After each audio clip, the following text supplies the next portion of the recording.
Hello, everyone. I'm joined today by Sarah Weller. Sarah, do you want to introduce yourself? I'm very aware of who you are because I've known you for a number of years now, but do you want to tell everyone who you are and also what brought you to that place of where you are now?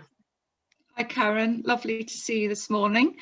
I'm Sarah Weller and I founded the Weller Way 5 years ago as a result of seeing what was happening really with particularly vulnerable families. I worked with Karen at the Homeless Hostel Chapter 1, and it was really working with the girls, and they'd come to me for parenting advice, particularly in the evenings, and we'd have a real sort of cup of tea in the office, which wasn't actually allowed, but never mind. And they loved that time with you, though. I know, and we'd just talk about the challenges they had living in one room and parenting 24/7, and really not being able to follow traditional parenting advice. So, you know, they'd go on parenting courses, and for whatever reason, whether it was sort of literacy barriers or, you know, learning difficulties, they really struggled with that sort of formal being told what to do, and then it didn't work, and then they didn't have any sort of fallback as to engage and discuss with people about why that advice wasn't working. And I trained as an NLP practitioner, and I trained in an attachment-based child psychology approach called the Circle of Security. And so I left the hostel, set up the Weller Way, and became a family relationship coach. And all of that is brilliant, isn't it? Because I think what we certainly saw in the young people was that a formal approach to any kind of training can trigger just that, all those unhelpful and unhealthy attachments and to school, and whether they've been bullied and all the rest of it. And so that kind of formal approach doesn't work. And your cups of teas in the evening were a very similar approach to the mentoring, befriending that we were doing. It was that sitting alongside, having a cup of tea, doing some creative craft to just to disarm and distract from what was actually being spoken about. Well, it was coming alongside them. We both came alongside them, and we both, because we knew the girls, we saw the children and their interaction with the children, that we could actually come up with some more bespoke strategies. So we weren't telling them, this is the thing you do when they won't stop crying. You know, we were taking into account their personality, their children's personality, and what would work for them. Meeting them where they're at, isn't it? And that's and what just really struck me when you were talking, Sarah, of performing roles that we're not used to and being in one room, kind of feels quite familiar to where many of us are feeling now, in terms of homeschooling and lockdown. So should we have a look at what homeschooling and lockdown is doing within our families right now? I mean, I don't know about anyone else out there, but you know, I love strategy. So, you know, we put our strategies in place, and I think, you know, which was our own, thankfully, our own area, our own place to work, a place to relax. And we as a family decided that because we have teenagers, thankfully, our boys' school and their teachers can do the schooling with them, and we will be there to support. But because, you know, we were doing holidays and joy and relaxation and fun and all the rest of it within the house, that was a pinch point that I just thought could have been a stress point. I am so thankful, and my heart is really been going out to families where there are caregivers who are doing homeschooling, primary school, you know, young children and having to do all of that. And so when we had a quick catch up before recording this, we spoke about gentleness and compassion for ourselves and our families. And so do you want to share what your thoughts were, because you've written some great papers and you do some really great work with families about gentleness and compassion, don't you? I do, and I think particularly at the moment we sort of feel that we should be strong and cope and gung-ho, and I saw this in the first lockdown in March. There was this massive energy, we can do this, we're strong mamas and daddas, and we'll get through this, and this sort of very much keep calm attitude, this sort of high energy of particularly people who love organizing and, as you say, strategizing, and sort of took on the homeschooling as a challenge. Yeah. And I did see some children actually thrive with the homeschooling, particularly children with, who may have sort of anxiety or sort of elements of neurodiversity. But then others didn't and found it really, really difficult, and that presented in lots of sort of emotional regulation difficulties, which put added stresses on families. So you talk about emotional regulation or irregulation. What do you mean by that? Oh, I mean that, children who have difficulty expressing how they feel in an assertive way, right, and are sort of, it's presenting as challenging behaviour. Comes out all very much like anger and shouting. Anger, shouting, hitting, defiance, non-cooperation, aggressive behaviour, things like that. And as a parent, that's not very tidy, is it? It's very, for want of a better word, it feels very ugly and personal. And as a parent, to receive that is very easy to shut it down, yes, or to dismiss it because you take it as a personal attack. And so our response, I certainly know that when things can get very emotional and you don't understand and you think, I do understand, I have been there, and the immediate response is sometimes to shut it down rather than say, and sit with them in it. When we're up against it, and if when we're working from home as well and doing the juggle, the homeschool, the working, we've got deadlines for work, we've got children shouting what's for lunch, who's walking the dog, I've got no clean pants, Have you been in my house? You're shouting all of my lines.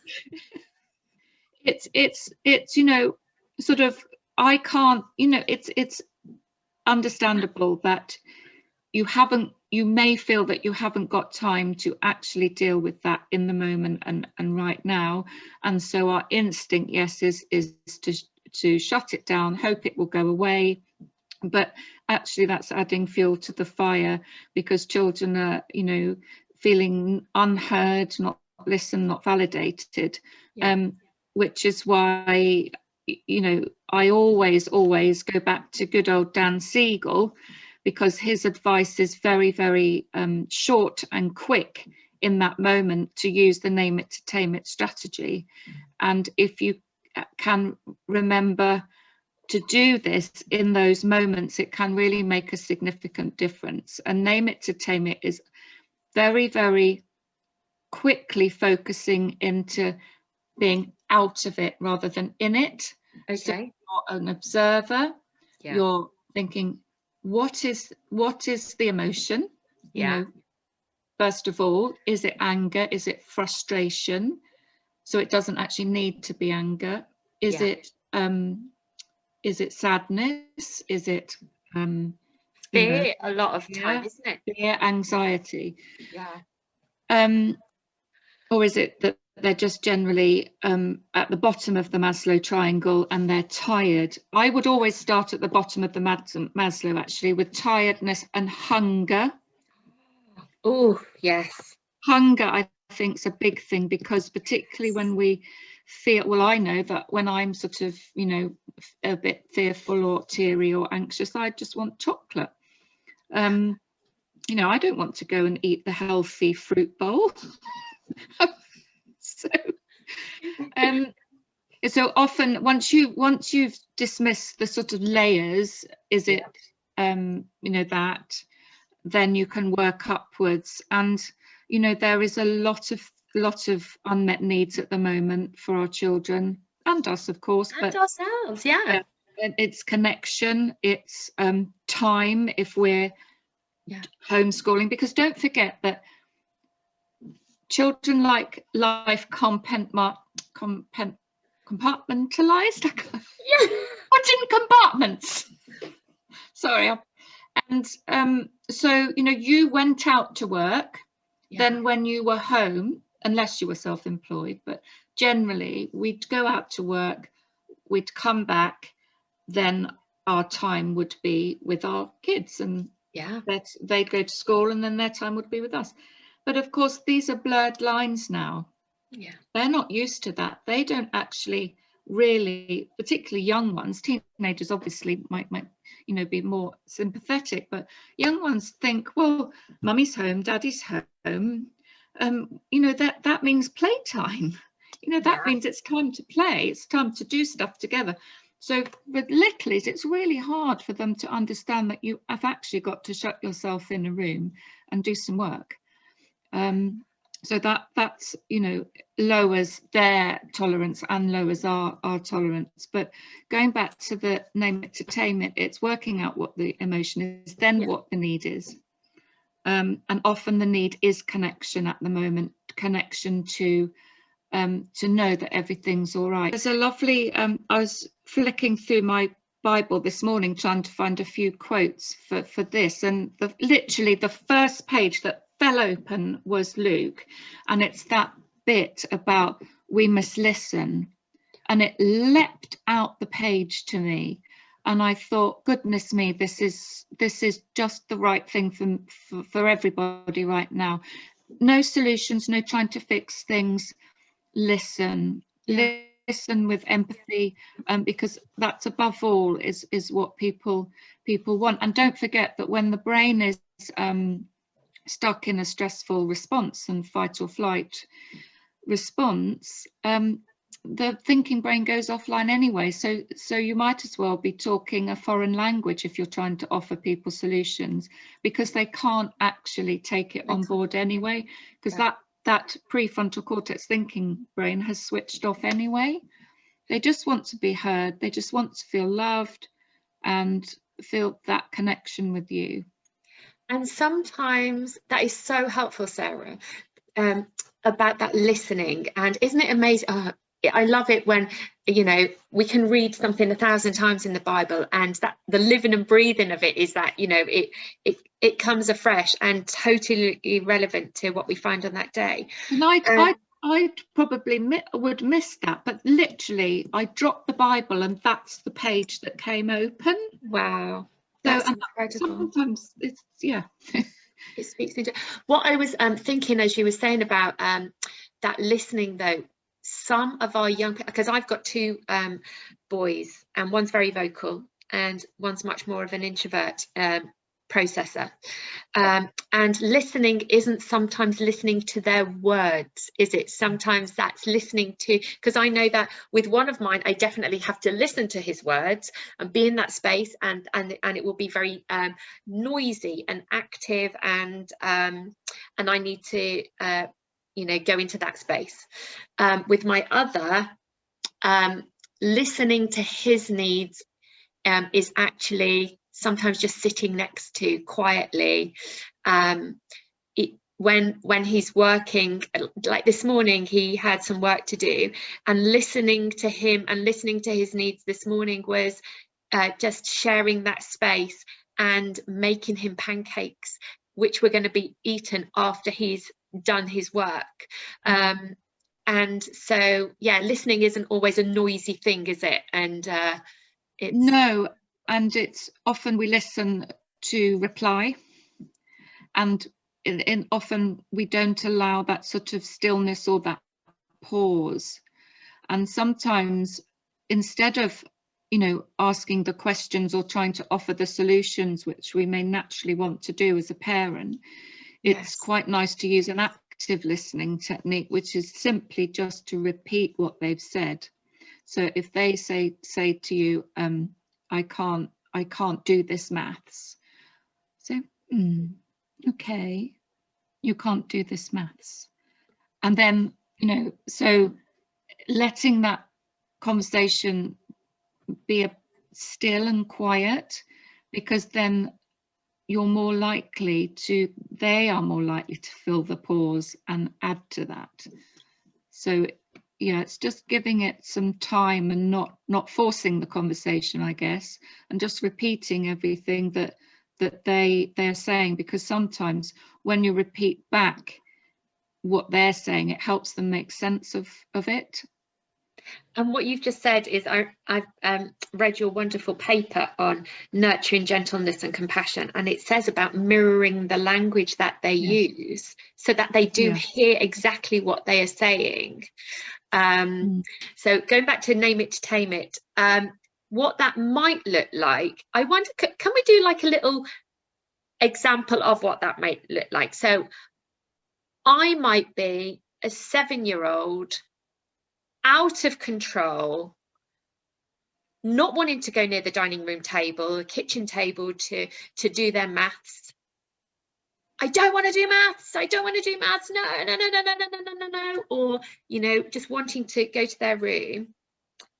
As a mum, what would be great to do next? We've got this hysterical 7-year-old not wanting to go anywhere near. What do we do? So comment on what you're seeing. Okay. So not going into the power struggle is the first thing. You have to sit at your table, our table, and do the maths. No. Okay. In that moment, no, that's not going to happen. That's not even an option for them. So try not to enter into that power battle. Okay. And instead, what I said earlier about take yourself out, take a deep breath as to enable you to do that, and then say, so what I'm seeing is that you really are not wanting to do your maths. And that can feel very unnatural, naming it initially, doesn't it? You know, what you're observing, it can feel very, very, very false, very fake. I'm seeing that.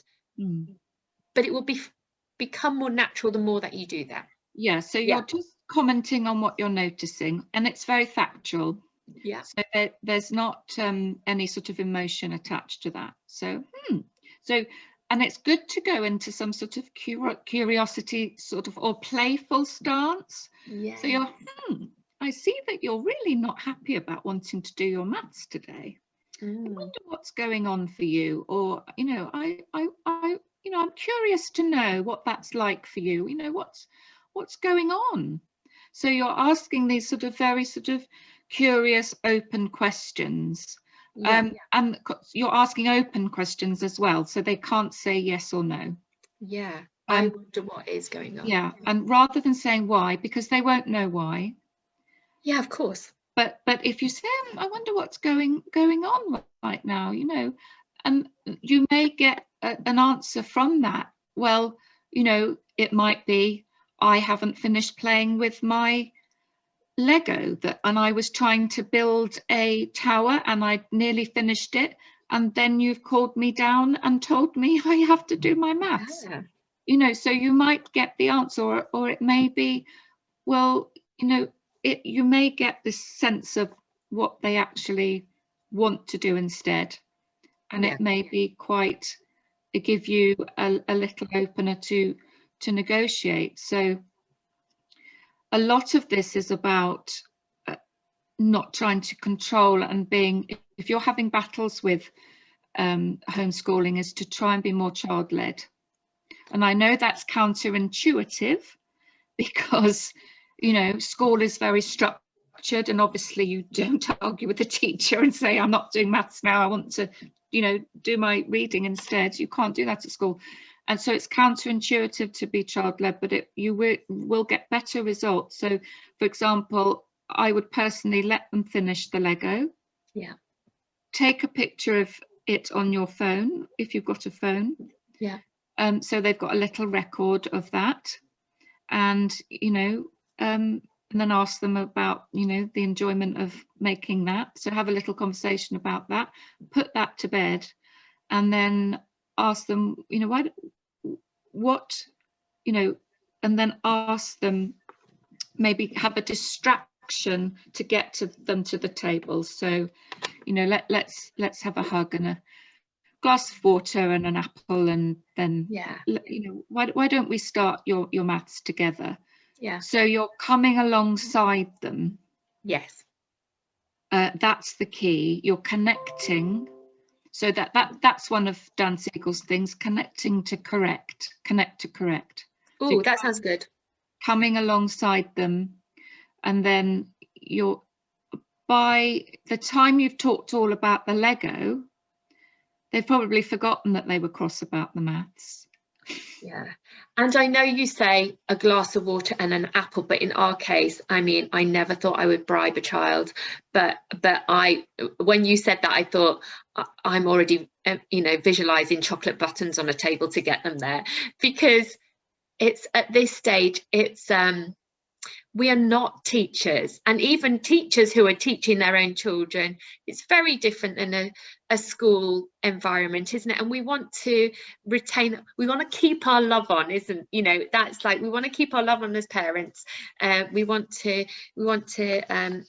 just keep our environment well, and in order to... That's the thing, Karen, that we must, unless we are a teacher, we must remind ourselves that whenever would we do a job where we didn't have the training in this world now, generally.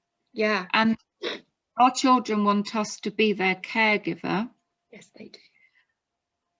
And if the teaching and the homeschooling is causing a disconnection in that caregiving relationship, then step back. It's not worth it.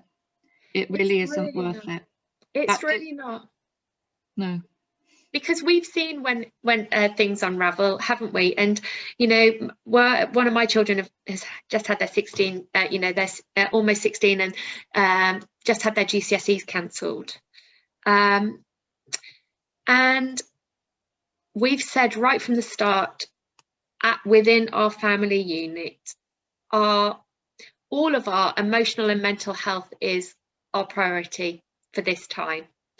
Absolutely. Anything else is fixable, but our own well-being is there's a book called and I read it because I needed it. It was something like the 5 laws of highly effective families or something. I thought, wow. No, I haven't heard of that one. I need some of that. And one of those tips, and this was years ago I read it, and it says start with your end in mind. And I think for all of us, our end in mind is to have happy children, to have happy families, for us to be as well emotionally, physically and mentally as we possibly can be during this time. So sometimes we have to remember to stay in relationship, which is really, really hard, and that is the tough bit of parenting. And that requires the nurturing ourselves, so that we're not, as you say, parenting from fear, that we can parent from gentleness and compassion, because we're being kind to ourselves by accepting what's happening and not pushing and forcing. And right now, if we start pushing and forcing for things, we'll get into a pickle. And into that power struggle that you were talking about. And it's accepting who we are, and I say how not wanting our child to fail, because and yet knowing that in all our failures, it's been the greatest period of growth for us, providing we learn from it. And I think what we've certainly tried to do historically with the young people that we've worked with, is getting our young people to reflect on on what they've done, because we certainly found that, didn't we, with people without the power of reflection, they will continue to make the same mistakes. And so and reflection is a high performing executive functioning skill, which doesn't come till much later, and it takes practice. But you can't reflect if people don't listen to you, and you can't reflect if you're closed down and you're not allowed to explain how you feel. Yeah. So it goes back to all that listening with empathy, gentle, curious questioning, active listening, so that it does actually all come down to that. So we've done that whole creating that arena of being kind to others, creating the platform where we can love and parent through love and not through fear, creating a safe space where someone can, whatever emotion they are feeling, can come at us. And it's separate. I didn't answer your question earlier, but it's, we are as parents going to be their punch bag at the moment, because there's nobody else for them. They're not seeing their grandparents or their mentors or their support system that's in place. So we are going to be, and it's really important not to be triggered, to know that this is how this is an expression of their pain. This is not how they feel about us. So when they shout at you, "You're the worst mother in the world," they don't actually mean that right now. What they're expressing is that there's lots of stuff in their lives at the moment that they're not happy with. And it's really hard to not be emotionally triggered. And that's going back to, what we've talked about is preparing yourself every morning so that you can deal with all of that and not be reactive. So how do we do that for ourselves? So how do we, because that's where it starts, isn't it? It starts with us, and it is not selfish to it's not selfish to create a space where you are functioning well. It's and because a lot of mums will feel that it's selfish to get out for that walk without your child, or to just to close the door and to have your space. It takes a huge mind shift, especially if the way you were parented for example, I was parented in a way that, my mother's needs had to be met at all costs, which meant that mine weren't. And so therefore you grow up thinking you can't assert your needs, because when you do put your head up above the water, you either get shouted at, screamed at, don't be rude, what do you think you're talking to me like that for, all of that. So you become used to making sure everyone else is happy at the sacrifice of your own needs. I mean, and I work with so many women who, when I will ask the question, what are your needs, they start crying and say, I don't have any, or I can't have any, or I'm not allowed to have any. So it's a very emotive subject, particularly if you've come from quite a sort of strict authoritarian background yourself. Anyway, it's not selfish. I want to tell you all, it is not selfish, and it's preparing ourselves for the day, whatever that contemplation and stillness looks like for you. For me, it's some Bible verses, then possibly a bit of reflective Bible writing, commentary. Then it's some mantras that I make up for myself, whether that's, I know I've got a busy day ahead, but I'm just going to take it one step at a time, or I'm going to focus on kindness and compassion today, whatever is your own authentic, you know, what's meaningful for you. And, you know, all you know, all this talk in the mirror stuff, I think is a bit, you know, laughable, but it's not that. It's just giving yourself some kind words. You know, if you think you're a rubbish teacher, don't say to yourself, I'm a rubbish teacher. Yeah. Because then possibly that will be a self-fulfilling prophecy. And but change Speaking those words. kindness over yourself, isn't it? Yeah, it's like, I'm not a trained teacher, but I am doing my best. Yeah. In difficult circumstances. You know, I am rising to the challenge, or whatever is a powerful, you know. I am enough. Yeah. I am enough for my child. Yeah. And you are enough. You know, some parents I work with say, I feel like I'm a failure as a mother. No, children are inborn, innately wired for the connection with you. Yeah. You know, they've been 9 months building that relationship with you in the womb, and you are all that they need. Even though they often show that in a most unloving message or way. Yes. Yeah. But it can normally be sorted out with chocolate or hugs, I think. Yeah. And it's what you were saying about, because there are parents who are understandably going to be incredibly tired. And I'm like you, at the start of that day, I like that quiet time and the stillness. There's a massive part of me that's an introvert, needs quiet to process. And I like to get up earlier than everybody else, and I naturally just do.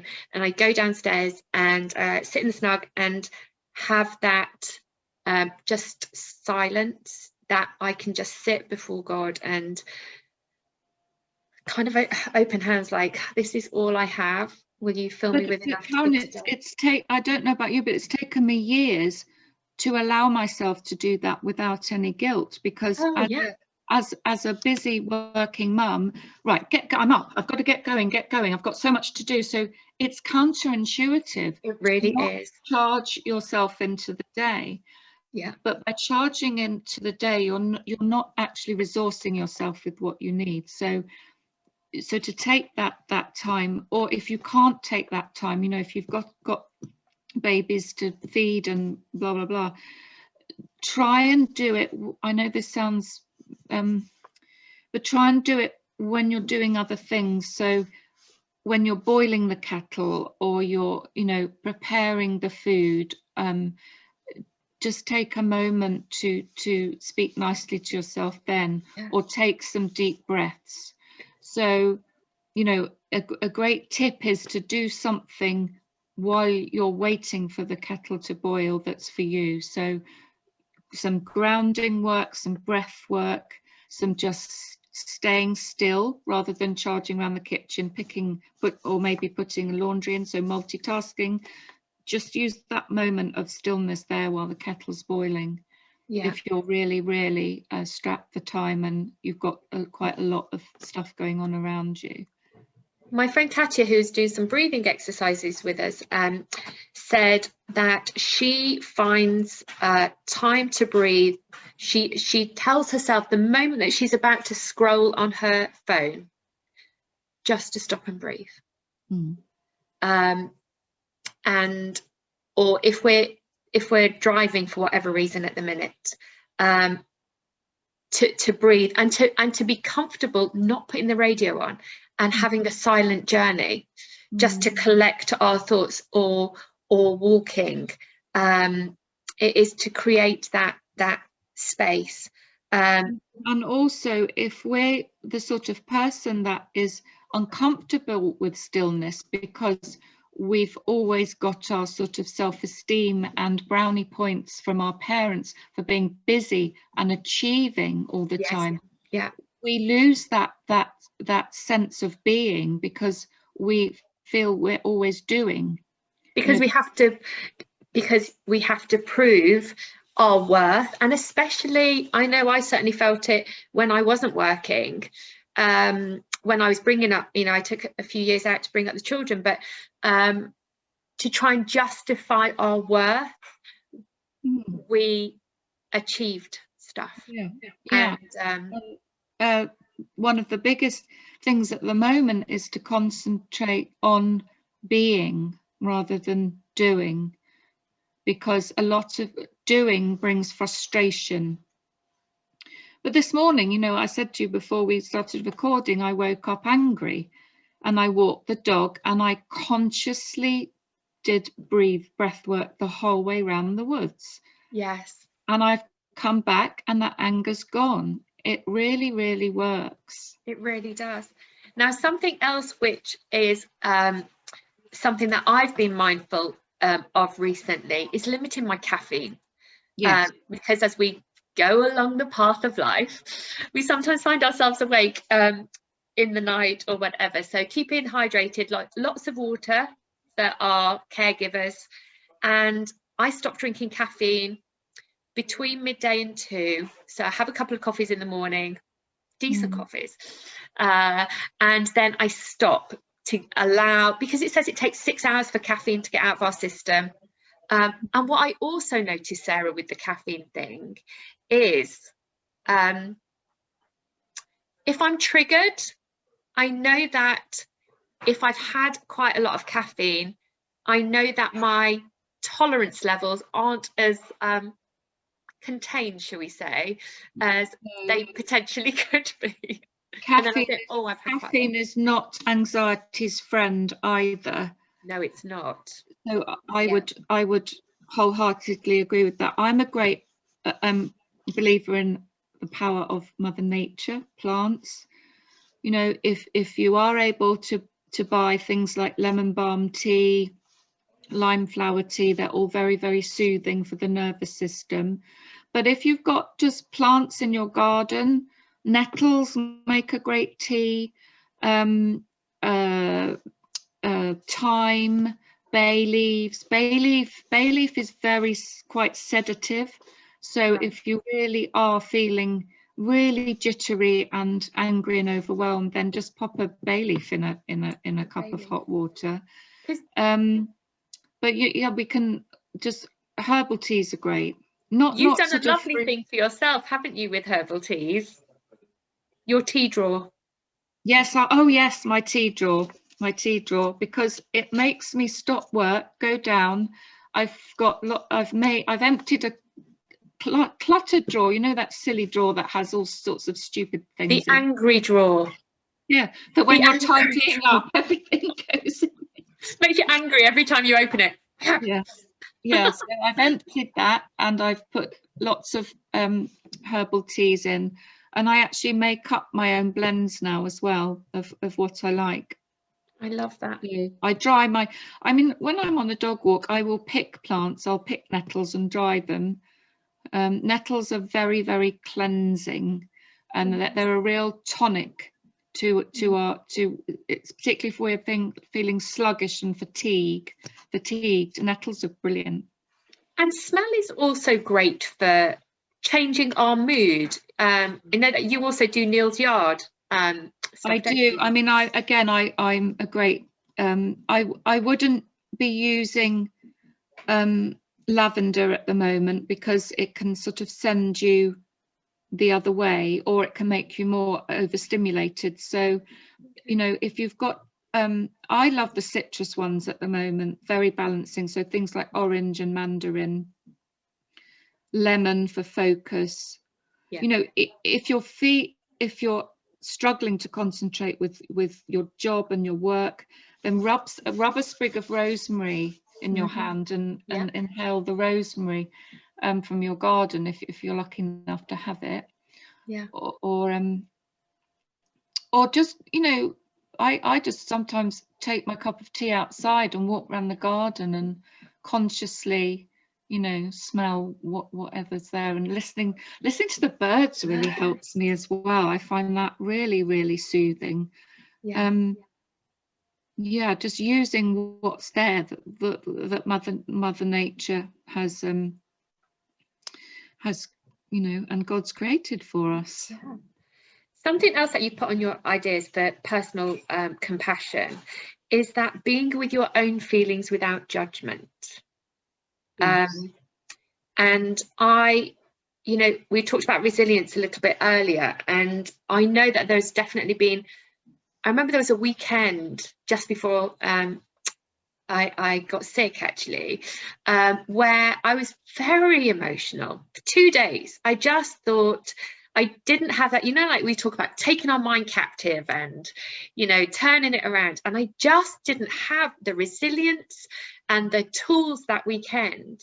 And I remember just sitting with it and also not hiding that from my boys, and naming it and saying, I'm feeling really sad, and I don't quite know why, and I'm struggling to get myself out of it. Usually if I'm getting myself out of it, put some music on, we dance in the kitchen and turn it around. And this weekend, that weekend I just couldn't.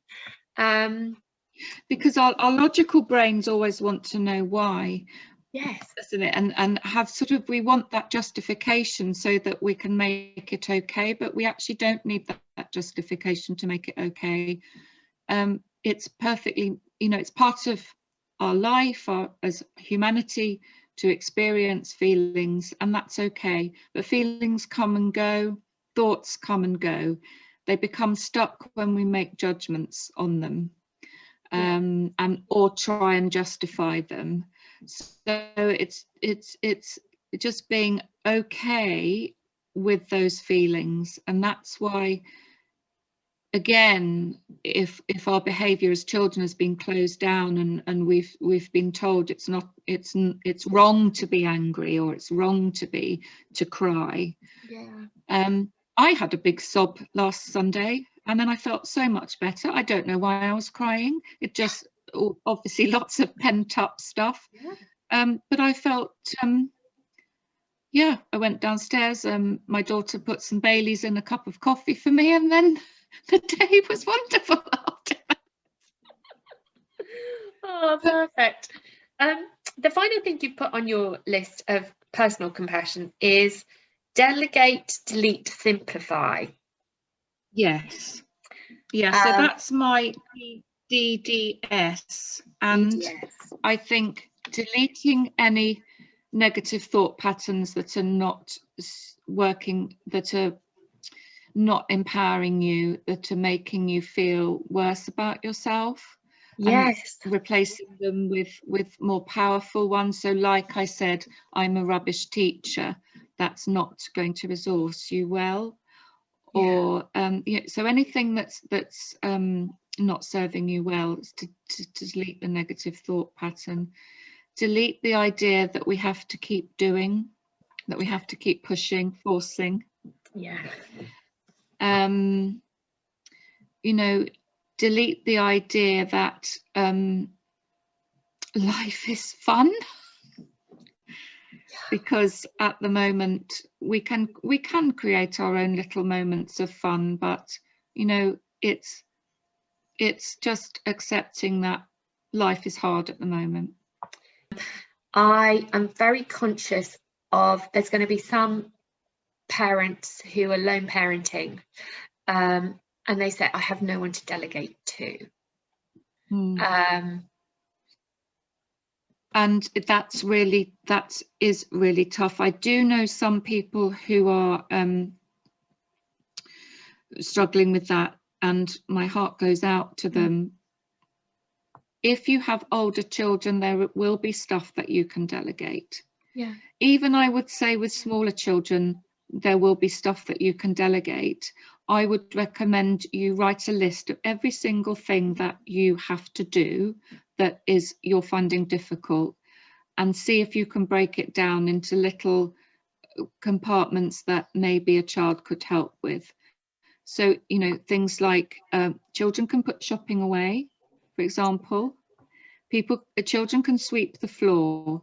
Children can make laundry piles and take laundry upstairs. Lots of those domestic things.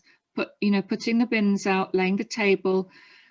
stacking, emptying dishwasher, you know, all of those things that children can do. But children like to be invited to do them, not told to do them. Yeah. So, you know, have that conversation with them about, you know, is there something in the house that you know, you feel that you could help with, because I'm finding it really difficult to fit everything in.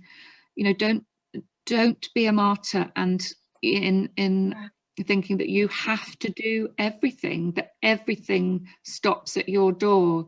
It doesn't. You know, it's all about building up community living right now.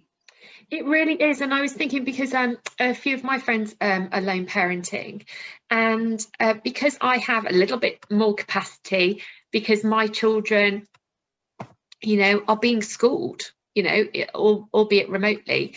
I said to one of them, if you need to have a cuppa and you want me to do a Zoom story just for the period of you having a cuppa, you know, ask me to do it. And so it is us being a little bit creative as well, and saying, how can I help someone who is there on their own? Or how can, you know, how do I give that parent or that person just a little bit of time? And as grandparents, you know, grandparents can, you know, even though they're not seeing their children, there are bits that they can do. I know that there's some lovely families where the granddad is doing science with his child, and I did a geography project with my goddaughter. We went to Mexico for a few weeks over Zoom, so that there is bits that we can ask for help with or offer help with, aren't there, for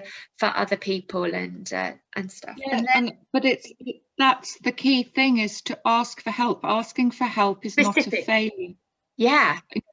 And people want to be asked. You know, that person that said that blanket request, is there anything I can do for you? Let me know if there's anything I can do for you. You know, they don't know what they can do for you, but they've offered it. So, you know, ask them, could you do this or could you do that? Because, you know, I'd really appreciate that. So often we take those things as sort of oh, they're just saying that. They're just saying it. And they're not. No, they really want to help. They really want to help. Yeah, but they don't know how. Yeah. Oops. Gosh. And the final thing is simplify. I mean, I certainly was overcomplicating some days lunches.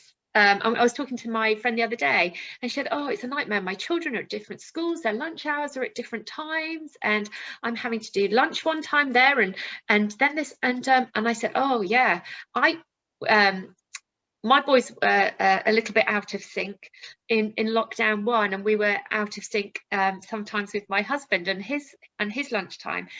So we went to packed lunches, and she said, packed lunches for school. I hadn't even thought about packed lunches, but sometimes we do just have to simplify and say, okay, what worked when we were in normal life? Can we bring any of that into this bizarre life that we're living at the minute? Yes, my website's thewellaway.co.uk, and there's a contact form in there, but on my website there is a ton of resources. So under parenting tips, there's loads and loads of blogs there. There's also a free download on resilience as well, what my sort of thoughts are on building resilience in children are. But I think I might be writing a guide on helping parents with resiliency as well. Yeah, because my resiliency's certainly been tested. Hasn't ours all? Sarah, you've been so helpful, and I know that loads of people are going to benefit from this, and thank you for everything you always do for other people, and the tips you've always given to me, and we're really thankful. And so we're going to put a link as to how people can get hold of you if they want, you know, further help with families, and who doesn't need help at this time. So God bless, and you take care. Thank you, Karen. Thanks, Sarah. You were awesome.